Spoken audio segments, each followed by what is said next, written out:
Bismillahirrahmanirrahim. Assalamualaikum warahmatullahi wabarakatuh. My name is Adam Salihin bin Razali and my number matrix is 1191060. So today I'm going to present my assignment 1, which is evaluation of the built environment. So first of all, we will take a look at the location of my house.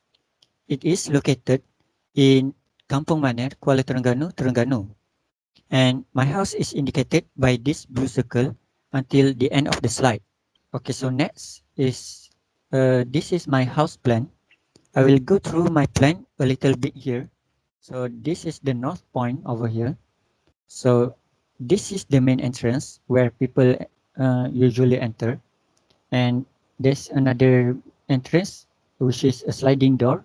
So the guests will usually enter from the sliding door over here and go straight to the guest room. And all the family member usually use the front door to go inside the house.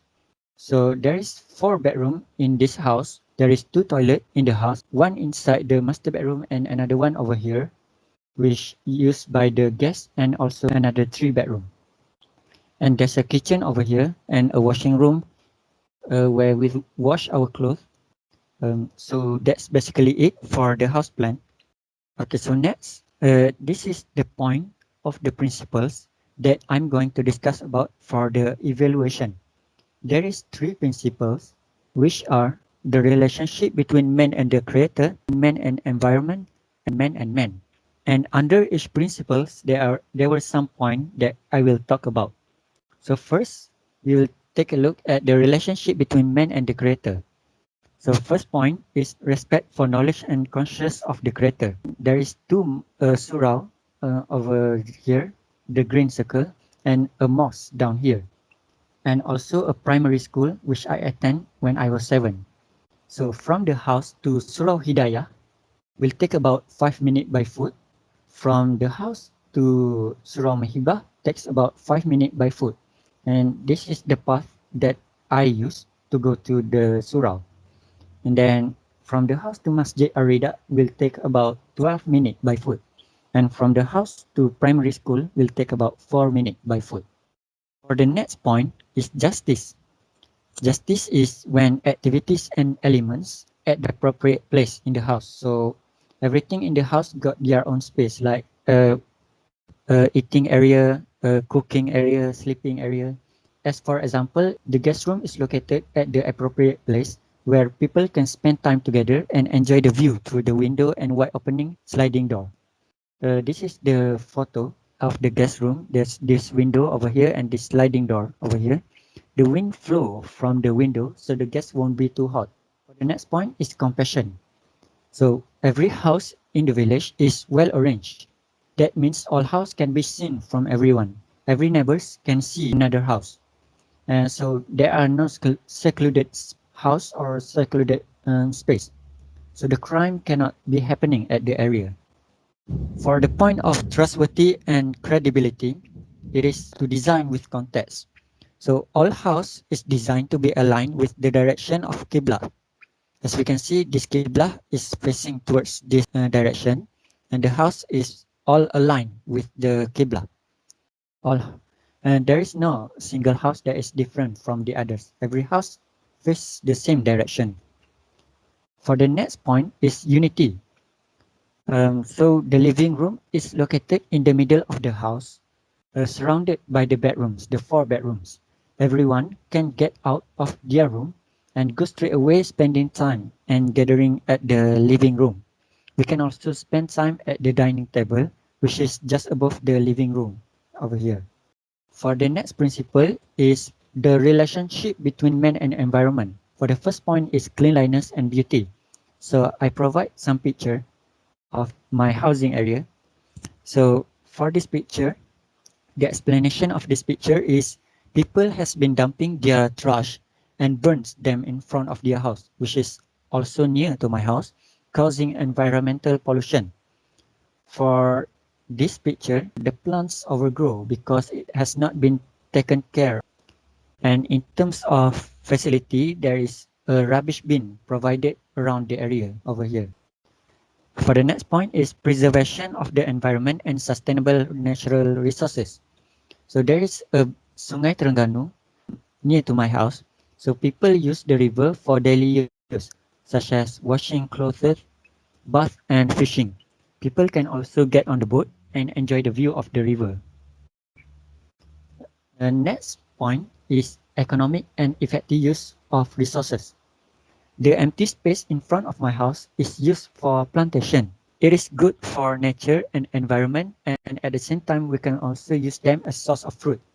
So this is the picture of mulberry tree planted in front of my house, and there is rambutan tree everywhere in my village, and also one planted behind my house. For the last principle is the relationship between man and man. For the first point is respecting privacy and division of space. So my house use translucent window all over the house so people cannot see what's inside the house for privacy matter. For the division of space, everyone in the house got our own room, which gives us personal spaces for some privacy time. Everyone also need to knock before entering the room to respect each other's privacy. For the next point is the value of encouraging interaction and acquaintance. There is a facility called Dewan Civic. It is a recreational place where everyone can play sport such as badminton and sepak takraw. People can spend time together there and create a strong relationship in the neighborhood. So from the house to Dewan Civic takes about 7 minutes. For the next point is peace and security. So this is my house. There is a police station nearby in this area to keep the peace from the criminals. Over here is the Mane police station, and the neighborhood itself is also very good at keeping peace and security. They look after each other. And in terms of my house, there is grill installed in my house for security. And for facility, the traffic light, signboard, zebra crossing, and traffic guard are provided for children at school. For respecting the rights of the individual point, there is no occupant on the land beside my house, on the left side of my house. But even if there is someone, we are still respecting the rights of individual because we use wire fence which does not block daylight from entering their space. For the next point is cooperation, sensitivity and mutual respect. In the village, we have high population of people. All of us cooperate with each other by lending hand when there's problem. All of the people are also Muslim and Malay. So we understood each other's sensitivity in terms of culture and have respect for each other. For the last point is consultation. So in my family, my siblings and I will need to ask for our mother's opinion or agreement first before we are to do something or buy anything. We need to explain why we want to do something we want to do so that our mother will be less worried and our mother will think about it whether it's good for us or not and will decide on what's best for us. So this is checklist box to summarize whether my housing area apply this principle or not. So as we can see, most of them are applied except the cleanliness and beauty. So the total is 13 over 14. So the conclusion based on Al-Fatiha from Surah Al-Fatiha, which is illustrated from the tree over here. The surah stated that in order to build a Madinah, it is required to have law, which is the root, the place, which is trunk, and Jama'ah, which is the fruit. For the law, it needs to fulfill the total planning doctrine of man and creator. As for place, it is from the aspect of economy, defense, and politics, and this is important for us to achieve principle of man and environment. And lastly, for the Jama'ah, from the aspect of social, people need each other as from the principle of man and man.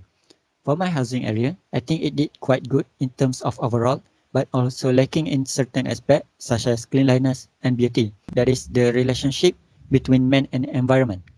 In my opinion, the people in the neighborhood should work on this to achieve the build of a Madinah, which means city of Islam. So that's all from me. Thank you.